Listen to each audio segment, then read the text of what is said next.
1901 telah lahir putra sang fajar, tokoh pembebas yang menginspirasi tidak hanya rakyat Indonesia dalam suatu kesadaran untuk bergerak melawan berbagai bentuk penjajahan, tetapi juga telah menginspirasi dunia dan kemudian ikut memberikan suatu sumbangsih bagi konsepsi suatu tata dunia baru yang bebas dari berbagai bentuk penjajahan. Saya di dalam buku terakhir dari Yuval Noah Harari, saya memberikan suatu kritik terhadap sejarawan itu karena dia menganggap bahwa Indonesia tidak memberikan suatu sumbangsih terhadap kemanusiaan bagi dunia. Padahal Bung Karno dalam seluruh gagasannya berbicara tentang kemerdekaan Indonesia itu bukan untuk semata-mata rakyat Indonesia, tetapi untuk membangun suatu persaudaraan dunia, Indonesia sebagai taman sarinya dunia. Dengan demikian, memahami Bung Karno dalam perspektif historis, kita juga harus mengkonstruksikan mengapa pemikiran-pemikiran Bung Karno itu lahir. Bung Karno berpesan kepada Pak Sidarto dan Subroto, ajudan yang terakhir, bahwa ide, gagasan, cita-cita itu tidak bisa dibunuh. Dan itulah yang terbukti dan selalu menjadi legacy dari Bung Karno, dan kita pun sebagai kader-kader partai harus membuat suatu legacy terhadap ide, gagasan, cita-cita, dan perjuangan apa yang bisa kita lakukan dengan inspirasi pemikiran Bung Karno tadi untuk kepentingan rakyat Indonesia dan juga dunia. Karena kalau kita lihat perjalanan dan sejarah pemikiran Bung Karno, benang merahnya itu luar biasa. Saya sangat beruntung mendampingi Ibu Mega karena mengetahui hal-hal yang sifatnya antologis terkait bagaimana Bung Karno juga menyiapkan Ibu Megawati Soekarno Putri menjadi seorang pemimpin. Saudara-saudara sekalian harus tahu bahwa praktis sejak tahun 1930 Bung Karno intens di dalam kehidupan penjara, dibuang di ND sampai tahun 38, dari 34-38, dan kemudian baru 42 setelah Jepang masuk. Berarti praktis lebih dari 12 tahun kehidupan Bung Karno, 14 tahun itu di penjara sebelum Indonesia merdeka, dan kemudian setelah Indonesia merdeka pun akibat pertarungan geopolitik, Bung Karno kembali diperlakukan dengan tidak adil, masuk ke tahanan rumah tanpa suatu proses pengadilan. Tetapi yang menjadi pertanyaan kita bagi anak-anak muda, mengapa ini gagasan cita-cita Bung Karno dengan proyek desoekarnoisasi yang luar biasa tersebut tidak pernah mati, bahkan justru menjadi suatu inspirasi termasuk bagi dunia melihat struktur dunia saat ini yang masih anarkis, masih diwarnai oleh berbagai perang, pertarungan geopolitik, dan gagasan-gagasan Soekarno untuk melakukan retooling terhadap PBB dengan mengedepankan prinsip agar setiap warga bangsa di PBB memiliki kedudukan yang setara, agar hak veto yang lahir dari struktur dunia pasca perang dunia kedua bisa dihapuskan, sehingga setiap negara memiliki suatu posisi yang setara dan kemudian mengedepankan koeksistensi damai untuk memindahkan PBB ke wilayah yang netral dari berbagai bentuk konflik. Dan itu semua gagasan-gagasan Bung Karno yang masih relevan. Karena itulah terkait dengan tulisan Noah Harari tadi, kami memberikan suatu kritik yang sangat keras bahwa berdasarkan pemikiran-pemikiran Bung Karno, Indonesia telah memberikan suatu sumbangsih bagi nilai-nilai kemanusiaan, keadilan, dan struktur dunia yang berkeadilan tanpa perang dunia ketiga yang saat itu sebenarnya sangat dimungkinkan terjadinya suatu perang termonuklir, sesuatu hal yang dikutuk oleh Bung Karno. Nah, saudara-saudara sekalian, untuk memahami sana, maka pemikiran Bung Karno ini sangat luas, yang menjabarkan apa yang disampaikan oleh Bu Mega bahwa politik itu adalah kehidupan. Karena pemikiran yang mencakup aspek-aspek politik, budaya, falsafah, sosiologi, bahkan antropologis, kemudian juga sistem ekonomi, sistem hukum yang berkeadilan, semua terkait di dalam pemikiran-pemikiran politik Bung Karno, termasuk psikologi. Bagaimana Bung Karno membangkitkan spirit rakyat Indonesia dengan mengumpamakan cacing yang terinjak. Jangankan sebuah bangsa, cacing yang terinjak-injak pun akan kruget-kruget melakukan perlawanan, apalagi kita bangsa dengan sejarah yang luar biasa. Maka kemudian saya mencoba untuk mengkonstruksikan pemikiran Bung Karno tersebut meskipun dalam perspektif geopolitik, tetapi di dalam suatu tradisi intelektual Soekarno itu sangat luar biasa. Menjadi kader PDI Perjuangan, menjadi anak-anak bangsa, kita harus bersekutu dengan ilmu pengetahuan dan teknologi, kata Bung Karno. Maka budaya, tradisi, kepemimpinan intelektual itu wajib dilakukan. Dan kami merumuskan bagaimana tradisi intelektual Soekarno itu dimulai dari memahami terlebih dahulu siapa kita, bagaimana sejarah bangsa kita. Tidak mungkin bangsa besar tanpa berpijak pada jati dirinya, pada kulturnya, pada karakter dari bangsa itu. Tiongkok bisa menjadi hebat karena dia punya akar kesadaran yang sangat kuat terhadap sejarahnya. Jepang, Korea, dan sebagainya. Maka di dalam tradisi intelektual Soekarno pertama adalah kesadaran terhadap sejarah kita sebagai bangsa, bagaimana ini terbentuk, yang kemudian didialektikan dengan sejarah dunia. Ini dialektika pertama dengan menjadikan buku sebagai jendela dunia berdasarkan pemikiran-pemikiran tokoh-tokoh dunia yang menginspirasi bagi Soekarno untuk kemudian dibumikan dalam alam pikir rakyat Indonesia. Mengapa Indonesia bisa terjajah? Tadi Mas Bondan menyampaikan bagaimana kepemimpinan intelektual Soekarno yang membumi tetapi visioner ini mampu memberikan suatu penjelasan yang sangat sederhana tentang kapitalisme. Kapitalisme itu nafsu, suatu keinginan oleh suatu sistem yang pada akhirnya menciptakan suatu tatanan yang menghisap. Ini kan masih relevan dengan sekarang. Nafsu ini bukan hanya mengumpulkan modal, nafsu ini memperpanjang kekuasaan di luar batas konstitusi. Itu nafsu. Jadi masih relevan semuanya. Dan itu dalam bahasa rakyat, sehingga rakyat tersadarkan. Seorang pemimpin yang membumi. Ini jawaban dari Soekarno. Kalau gitu kita terjajah oleh tata pergaulan yang menghisap, dan ini disempurnakan oleh Bung Karno dengan mencari jawaban mengapa kita bisa terjajah pada masa lalu kita itu gilang gemilang dengan sejarah Majapahit, Sriwijaya dan sebagainya. Bayangkan dengan Sriwijaya aja kita sudah mengguncangkan dunia. Kita menjadi solusi dari konflik-konflik agama-agama besar dunia. Saat itu Buddha antara Mahayana, Tantrayana, tiba-tiba karena tradisi spiritualitas Nusantara kita, ada seorang Dharma Kitri yang berhasil mempertemukan itu sehingga diciptakanlah jalan Yogacara. Syiah dan Sunni di Timur Tengah, di tempat kita, di negeri spiritual selesai. Relatif menjadi suatu jargon politik yang menciptakan suatu krisis politik bahkan perang. Kristen Katolik di Irlandia kita tahu, bahkan perang Eropa itu pada dasarnya juga muatan-muatannya antara persoalan Kristen dan Katolik itu. Di tempat kita selesai. Jadi ini hebatnya negeri Nusantara yang memiliki suatu nilai-nilai kebudayaan, falsafah kebudayaan ini yang digali oleh Bung Karno. Lalu mengapa kita terjajah? Oh, karena tata pergaulan itu, karena ada sistem yang tadi imperialisme tua, imperialisme modern, dan kemudian itu masuk dan tidak semata-mata dari dari perang, tapi sistem feodalisme yang bekerja di dalam seluruh kerajaan-kerajaan Nusantara menciptakan konflik satu sama lain. Maka Soekarno kemudian belajar dari sejarah bangsa itu yang kemudian dipotret juga dengan sejarah dunia. Itu dialektika, tetapi tanpa kepemimpinan intelektual itu tidak terjadi. Next, Pak Darwin. Nah, dari situlah kemudian muncullah suatu dialektika yang kedua, yang kemudian dari situlah setelah Bung Karno menemukan jawaban mengapa kita terjajah, Bung Karno menggunakan isoanalisa dari materialisme historis. Jadi tidak ada yang pejuang bangsa ini seperti Haji Umar Said Cokroaminoto yang tidak membaca Marxisme, memahami Islamisme dalam spirit perjuangan juga.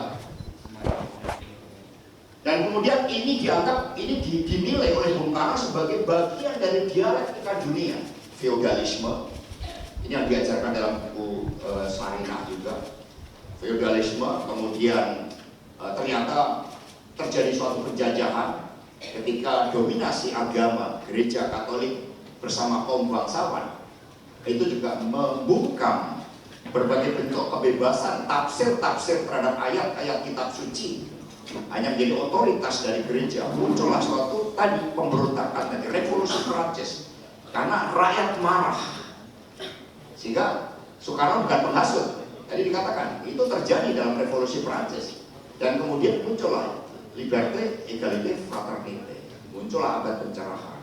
Tapi liberté-nya ini yang dominan, yang kemudian membuat ilmu pengetahuan berkembang pesat, tumbuhlah akhirnya temuan mesin uap, revolusi industri dan sebagainya tercipta karena liberté ini yang berkembang, liberalisme, kebebasan. Tapi tercipta kemudian masyarakat terkooptasi dalam dua kelas, yaitu pemegang kapital dan yang kedua kaum buruh. Muncul antitesa lagi, ya kan, sosialisme.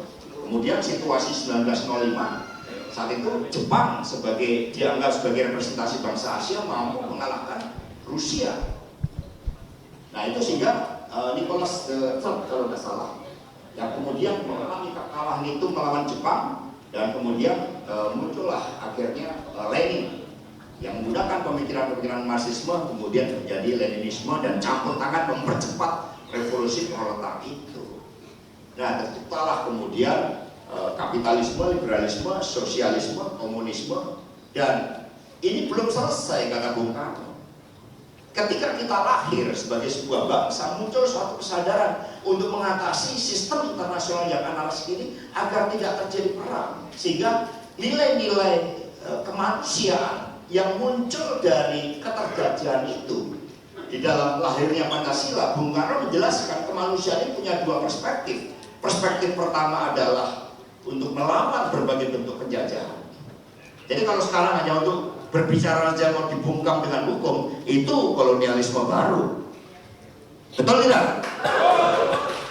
Nah, jadi ini yang terjadi. Jadi kemudian kemanusiaan melawan berbagai bentuk penjajahan agar rakyat Indonesia merdeka, mentalitas merdeka untuk menentukan arah masa depan bangsanya secara berdaulat, tidak lagi ditentukan oleh asing. Nah itu kemanusiaan dalam perspektif internal. Sehingga penjajahan mental, penjajahan ekonomi, penjajahan politik itu harus dihapuskan karena perspektif kemanusiaan ini. Muaranya adalah seperti Mas Bondan tadi, adalah keadilan. Tidak ada kemiskinan dalam buminya Indonesia merdeka. Ini kemanusiaan dalam perspektif dan kemanusiaan dalam perspektif keluar membangun persaudaraan dunia. Sehingga kita transform kemerdekaan Indonesia ini untuk membangun Indonesia sebagai taman sarinya dunia. Maka wajib bagi kader-kader PD Perjuangan untuk memiliki visi geopolitik Soekarno. Ini lahir dari dialektika yang kedua tadi tentang Pancasila yang berakar dari falsafah pembebasan petani, nelayan, dan buruh. Itu falsafah manusia ketika kita berbicara Pancasila. Jadi mengapa Pancasila itu harus progresif? Karena ada kemanusiaan, ada keadilan sosial di situ. Nah, ketika kita membahas ketuhanan pun maknanya adalah ketuhanan dalam sifatnya yang gotong royong, saling hormat menghormati, gak ada egoisme agama, ketuhanan yang berkebudayaan. Itu muncul dari dialektika yang kedua tadi. Maka pemikiran-pemikiran Soekarno itu selalu menggabungkan tiga hal: society view, mengapa petani miskin, diangkat ke national view karena ini adalah tata pergaulan hidup yang mengisap tadi, diangkat ke worldwide view, atau sebaliknya dari worldwide view adanya kapitalisme, imperialisme modern masuk, kemudian Indonesia hanya menjadi daerah jajahan, hanya menjadi sumber bahan mentah, hanya menjadi suatu pasar bagi produk-produk luar. Itu melihatnya kalau dari luar ke dalam. Jadi kalau tambang sekarang dibagi-bagi, ini cara pandangnya masih cara pandang kolonialisme Belanda itu, bukan cara pandang pembebasan ala Bung Karno. Di situ lalu muncul society view.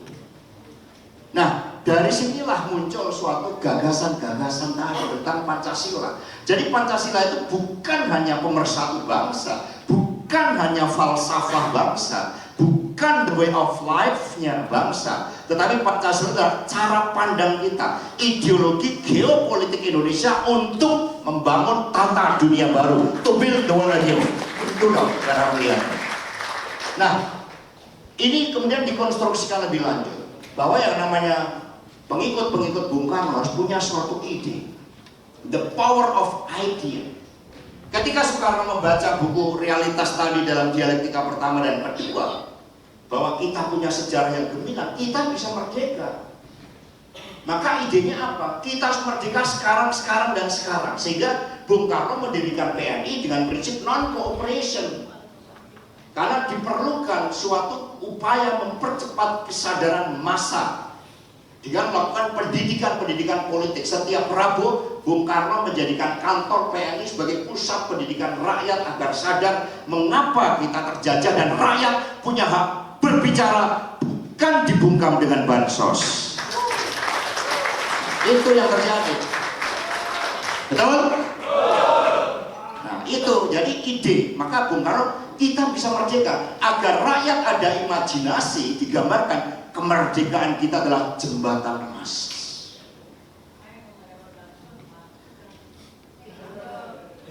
Jadi ada the power of idea, the power of imagination, sehingga tergambar arah masa depan. Di balik jembatan emas itulah kita akan didik rakyat kita. Yang buta huruf kita ajarkan. Bung Karno mengajarkan sendiri buta huruf itu, pemberantasannya bagaimana. Itu.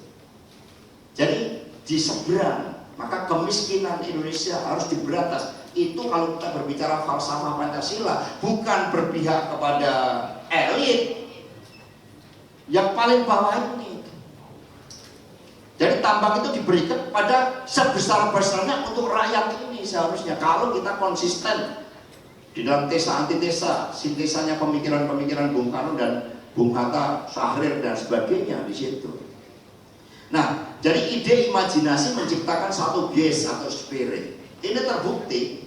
Bung Karno berpidato, bayangkan pada tahun 30, apa ide Soekarno? Saudara-saudara sekalian, 30 itu usianya 29 tahun. Bung Karno mendirikan PNI itu usianya 26 tahun. Mana yang usianya 26 tahun ke atas? Yang di bawah 26 tahun coba tunjuk jari Anda. Nah, bayangkan zaman dulu seperti usia Anda ini, Soekarno sudah mendirikan PNI. Jangan kemudian mendirikan PSIP. Maksudnya perkuat ini PDI Perjuangan.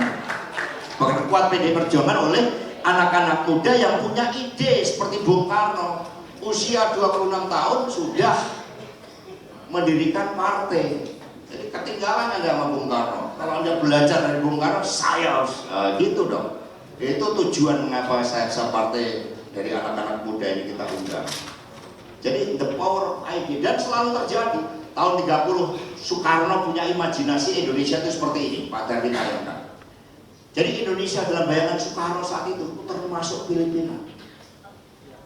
Ini imajinasi, karena dia belajar dari kesadaran historis tadi. Oh, sudah ada antara kerajaan di Kalimantan Utara itu kaitannya dengan Sulu dengan Filipina. Oh, sudah ada kaitannya antara Ternate Tidore dengan Irian Barat. Maka mengapa Irian Barat harus menjadi bagian dari kita? Pak Darwin cepet, ini tayangannya kok biasanya lambat. Jadi Soekarno sudah punya ide pada tahun 30 tentang Pan-Indonesia. Tetapi kemudian Soekarno sadar bahwa Filipina sudah merdeka. Maka kemudian ketika tahun 45, tanggal 11 Juli 1945 membahas wilayah Indonesia. Wilayah Indonesia ini seperti ini. Ini imajinasi tadi, the power of idea. Bahwa Indonesia seperti ini. Baru the power of imagination, menciptakan gaze. Ini mengatasi segala persoalan. Di situ Papua, Irian Barat masih terjajah Belanda. Lalu caranya bagaimana untuk membebaskan Irian Barat? Kita nggak punya duit, kita nggak punya angkatan perang yang hebat. Maka Bung Karno punya ide, the power of idea, adakan konferensi Asia Afrika. Itu modalnya hospitality, keramah tamahan kita. Sama tekad buat kita bisa mengadakan konferensi Asia Afrika, pesertanya 23 negara, G20 hanya 20 negara. Jadi nggak bisa ini legasi Bung Karno mau dikalahkan. Lalu caranya bagaimana? Mahasiswa direkrut, ini coba lihat. Tamu ketika istirahat saja membawa lilin, membawa asbak, menyalakan rokok tamu. Dia happy. Makanan kita tidak punya kemampuan membeli roti dan keju serta steak yang mahal-mahal. Bung Karno menampilkan karedok, Bung Karno menampilkan soto Lamongan, gedok litri ditampilkan sebagai menu sehari-hari dan mengatakan, demi pembebasan bangsa-bangsa Asia Afrika, kita harus makan makanan kita. Itu spirit. Nah, karena pelayanannya seperti itu, ketika diajukan tanda tangan, yang memimpin delegasi semua Indonesia. Komunike politik, komunike ekonomi, komunike sosial, budaya, yang memimpin orang Indonesia semua. Padahal di sini hadir tokoh-tokoh besar dunia 23. Lalu Bung Karno akhirnya karena pelayanannya bagus, setiap istirahat dengarkan angklung, dengarkan gamelan. Ibu-ibunya itu lihat tari-tarian Indonesia, jadi mereka nyaman. Akhirnya semua ditandatangani. Nah, disitulah kita memasukkan Irian Barat yang masih terjajah oleh Belanda. Agar kita dapat dukungan dari negara-negara Arab Saudi, Iran yang sejarah peradabannya luar biasa, dimasukkanlah Palestina di atas Irian Barat. Jadi sepertinya kita kepentingan internasional dulu, solidaritas Asia Afrika, baru dalam komunikasi politik di bawahnya ditempelkan Irian Barat itu. Dengan konferensi Asia Afrika, Bung Karno tiba-tiba melambung menjadi pemimpin Asia Afrika yang jumlah penduduknya mungkin hampir 2/3-nya saat itu. Kalau jumlah penduduknya, karena termasuk Tiongkok, termasuk India, gitu, jumlah penduduk dunia, sehingga menciptakan power tadi. Oleh ide, power itu oleh ide. Bukan power itu dengan mengerahkan TNI Polri, bukan. Dengan ide, saudara-saudara sekalian. Ya, konsepsi. Itu loh. Jadi membangun kekuasaan itu bukan menakut-nakuti rakyat, tapi dengan the power of idea. Si Albert Einstein mengatakan imagination is more important than knowledge. Coba lihat, gagak-gagak semua di situ. Persoalan jasnya jahitan Tanah Abang nomor 2. Ya kan? Tapi tampilannya bangga dulu, pecinya buatan Bandung, ya kan? Di situ, baik konsisten. Tongkatnya buatan Jepara. Nah, jadi ini kan kelihatan. Jadi kita ini punya pride, saudara-saudara sekalian. Maka dengan konferensi Asia Afrika itu, Bung Karno kemudian memasukkan agenda kepentingan nasional untuk memperjuangkan Irian Barat masuk. Dan kemudian di situ Soekarno melihat wilayah kita masih bolong-bolong, mau laut Jawa ke Kalimantan melalui laut internasional. Maka kemudian Bung Karno memerintahkan kepada Kabinet Juanda untuk mengeluarkan deklarasi Juanda, di mana laut menyatukan kita, wilayah Indonesia naik 2,5 kali lipat tanpa melalui perang. Itu the power of idea, itu the power of imagination. Jadi akhirnya jadi satu. Tinggal Kalimantan yang di sana itu yang belum. Itu karena ada sedikit split pada saat 17 Agustus 45 karena Bung Karno diculik di Rengas Dengklok. Jadi Bung Karno sebelumnya pelantikan PPKI maaf, itu kan di Saigon. Ketika pulang mampir ke Singapura, itu bertemu itu dengan utusan Sabah Sarawak yang mau mengintegrasikan dengan kita. Tetapi karena diculik ke Rengas Dengklok, lupa ngabarin pakai telegram kalau kita mau merdeka. Itu ceritanya, cerita dari Bufat. Padahal di dalam keputusan kita 11 Juli itu semua masuk wilayah Indonesia yang di atas Sabah Sarawak itu. Nah, karena apa? Karena naskah teks proklamasi aja baru selesai dibuat jam 2.35 pagi. Jadi nggak sempat ngasih tahu Pak Boni. Di bawah todongan Jepang lagi. Gitu. Orang-orang muda yang mengatakan sampai nyulik Bung Karno, wah seperti sekarang. Ketika proklamasi diumumkan nggak berani datang, takut ketembak. Betul ini. Itu maka sejarah harus kita pahami.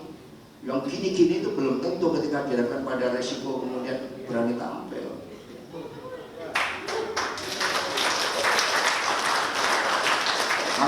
Jadi pengikut Bung Karno harus berani menghadapi hukum. Soekarno menghadapi hukum kolonial, masa enggak, kita nggak berani. Belum apa-apanya kita dengan Soekarno perjuangannya. Kamu percaya di Indi? Saya bersyukur kemarin diajak Ibu Mega ke Indi untuk yang kedua kali. Di Indi itu saudara-saudara sekalian, bayangkan seorang Soekarno, insinyur, kalau mau kaya itu gampang. Karena perjuangan buat bangsa dan negara Indonesia, beliau dibuang ke Indi. Di Indi ini nggak ada yang berani ketemu Bung Karno yang progresif revolusioner. Nggak ada, takut semua. Masuk nggak ada listrik, nggak ada air ledeng. Bung Karno menimba air sendiri. Kemudian Bu Amsi mertuanya menjual perhiasannya untuk hidup di sana, karena Bung Karno hanya dapat mungkin ya sekitar 10 gulden sebagai tahanan politik. Bung Karno menghukum bahwa anak angkatnya di situ sampai kehilangan mertuanya yang perhiasannya semua dijual demi perjuangan Bung Karno. Saya kan belum menjual berarti mertuanya Bung Karno misalnya. Nah ini yang terjadi. Lalu mertuanya sampai meninggal. Ketika meninggal, Bung Karno menggali liang luburnya sendiri karena nggak ada yang berani mendekat. Kemudian mencari batu nisan dari kali dibawa oleh Bung Karno di amplas. Dan di sini Bung Karno kemudian mengatakan kepada Bu Inggit, di Sukamiskin tubuhku di penjara, di Flores semangatku di penjara, di sini aku diasingkan dari manusia, dari orang-orang yang dapat memperdebatkan tugas hidupku. Mereka mengerti takut untuk berbicara, kan seperti sekarang. Yang mengerti takut berbicara. Enggak, pemilunya baik-baik saja, ini pilihan rakyat, bansos sudah disetujui oleh DPR.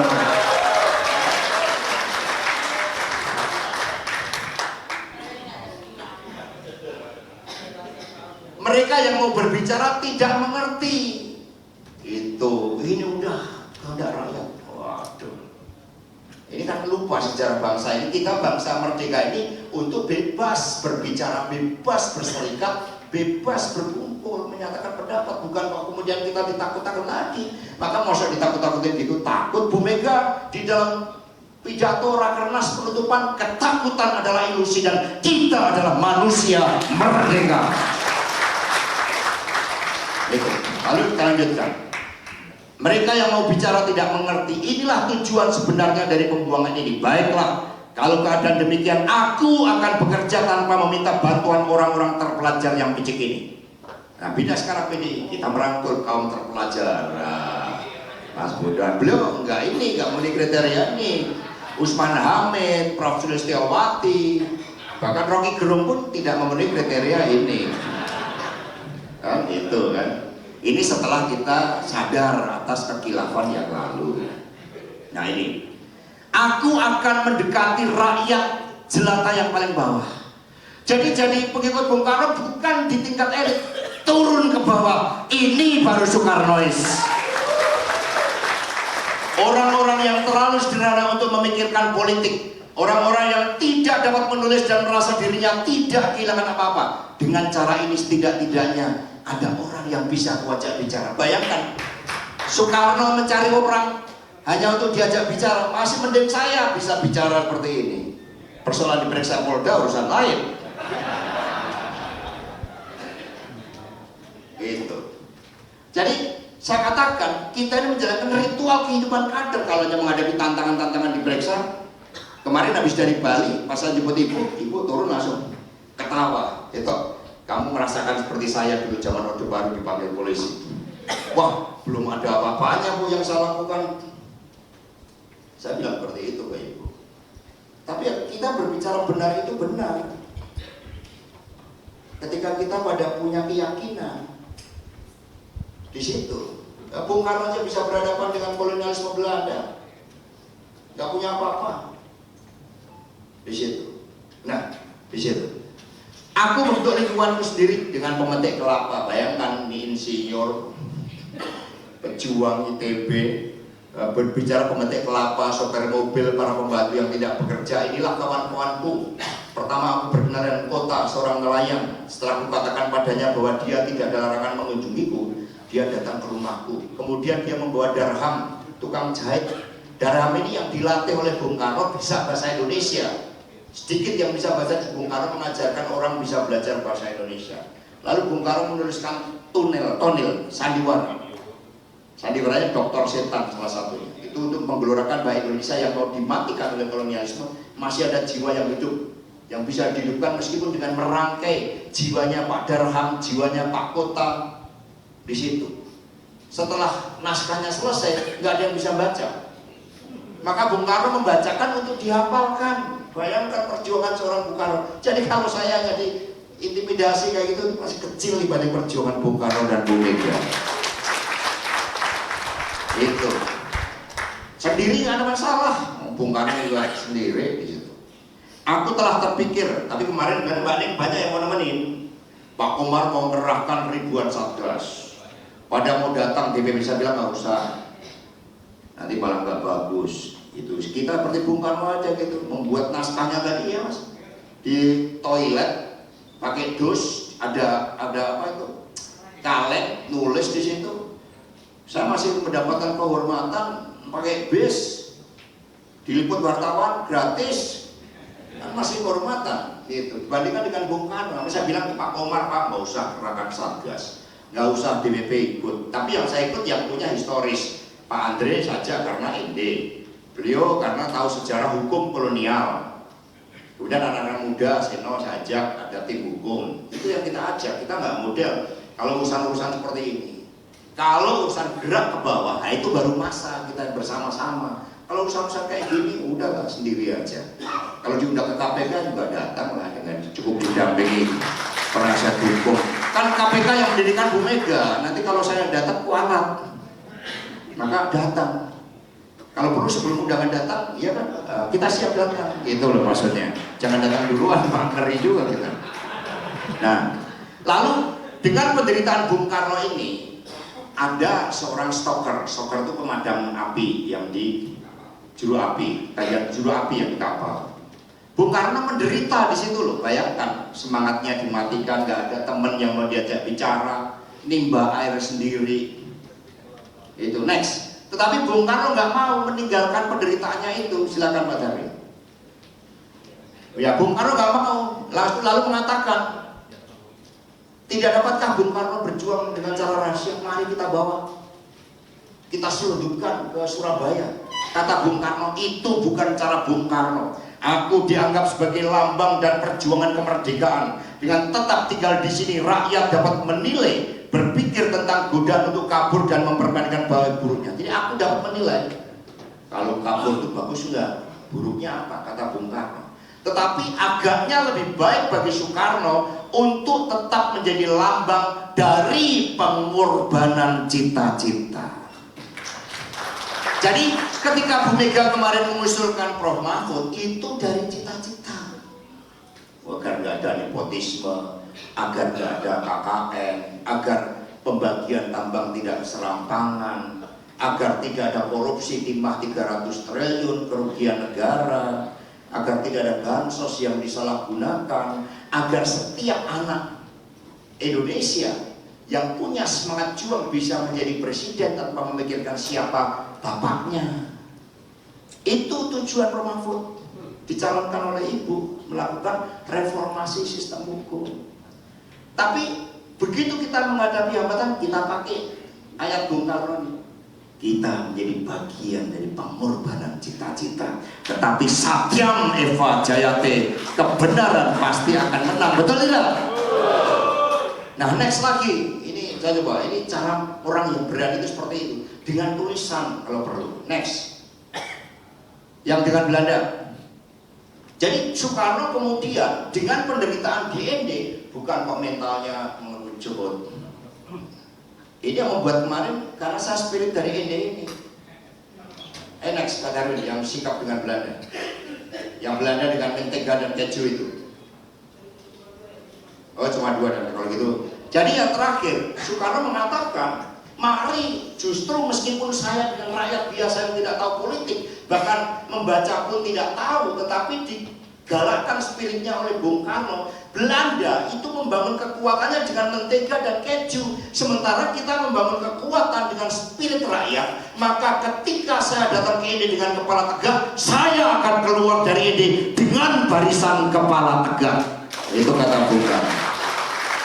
Bayangkan hidupnya menderita, kehilangan mertua, harus menjual seluruh perhiasannya untuk hidup. Bung Karno masih bisa mengatakan, saya akan keluar dengan kepala tegak dan akan menata barisan dari masyarakat India yang buta huruf, yang dari kalangan rakyat biasa karena kaum cerdik pandai takut. Ini spirit. Jadi belajar pemikiran Soekarno harus ada spiritnya. Kembali kepada tadi Pak, kepada tradisi intelektual tadi. Nah, kemudian tadi the power idea imagination tadi, akhirnya Soekarno diperhitungkan di kancah internasional.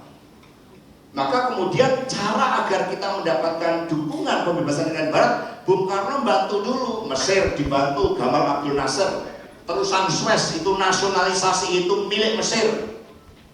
Kalau Inggris tetap ngotot menguasai terusan Suez, kita akan kerahkan pasukan Indonesia membantu Mesir. Padahal kita belum punya pasukan, membebaskan Irian Barat aja belum.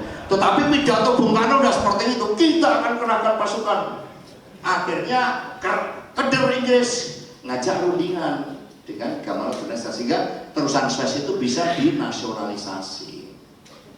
Lalu Bung Karno melihat ada ide lain, kemerdekaan Indonesia untuk persaudaraan dunia. Jangan dong kita mikir diri kita sendiri untuk Irian Barat. Ini Maroko belum merdeka, Tunisia belum merdeka, Aljazair belum merdeka. Bangsa-bangsa yang majoritinya adalah Islam. Lalu Bung Karno menyewakan rumah di Jalan Serang di Menteng. Itu untuk utusan dari Maroko, Tunisia, Aljazair. Aljazair itu benderanya aja belum ada, digambarkan oleh Bung Karno. Lalu dari Serang Menteng itulah dirancang kemerdekaan. Maroko, Tunisia merdeka, tinggal Aljazair yang belum. Maka ini diperjuangkan lewat upaya diplomatik dengan kepemimpinan Asia Afrika untuk bertindak keluar. Jadi yang namanya Soekarno itu harus berpikir global, berani bertindak keluar, bukan melawan saudara sendiri, menakut-nakuti rakyat sendiri. Itu bukan Soekarnois. Ini sekolah partai kan kebebasan berbicara. Iya kan?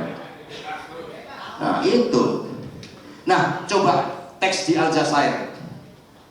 Jadi akhirnya Soekarno datang ke Yugoslavia, karena datang ke Amerika dulu Soekarno, ketemu sama presidennya siapa sebelum Nelson itu, Eisenhower. Nggak dapat bantuan dari Eisenhower, jadi Bung Karno ke barat dulu, karena mereka dekat Belanda, nggak mau ngasih bantuan saya. Akhirnya Soekarno ke Yugoslavia, ke Soviet, bukan karena komunisnya, karena mereka yang membantu kita untuk pembebasan Irian Barat. Amerika, Eropa nggak mau bantu kita. Kecuali ada diplomat ulung namanya Subandrio, yang akhirnya Ratu Inggris membuat, karena lobby Subandrio yang bagus, Australia akhirnya membuat kalau Indonesia atas persetujuan PBB kamu baru sanggup. Itu hebatnya Subandrio menteri luar negeri saat itu. Bayangkan saudara-saudara, ini pidato di PBB, ini termasuk rekan-rekan pers. Saya membaca ini aja selalu tergetar. Bagaimana kita membebaskan bangsa lain, bukan menekan rakyat kita sendiri, bukan menakut-nakutin budayawan intelektual kita sendiri, hanya untuk berbicara demi perbaikan nasib bangsa. Ini katakan, in Alger, the colonial war has entered its 7th year. The people of Alger are fighting for their freedom and independence. Bayangkan itu, and will continue to fight until victory is theirs. This is a reality that France must accept. Certainly for Obat, we will not rest. Bayangkan ini, until this criminal bloodshed and terror perpetrated to preserve the old established order are halted. Bayangkan ini yang kita hadapi Prancis, saudara-saudara sekalian. Kita baru merdeka 61, 45, 61 kali 45 berapa tahun itu?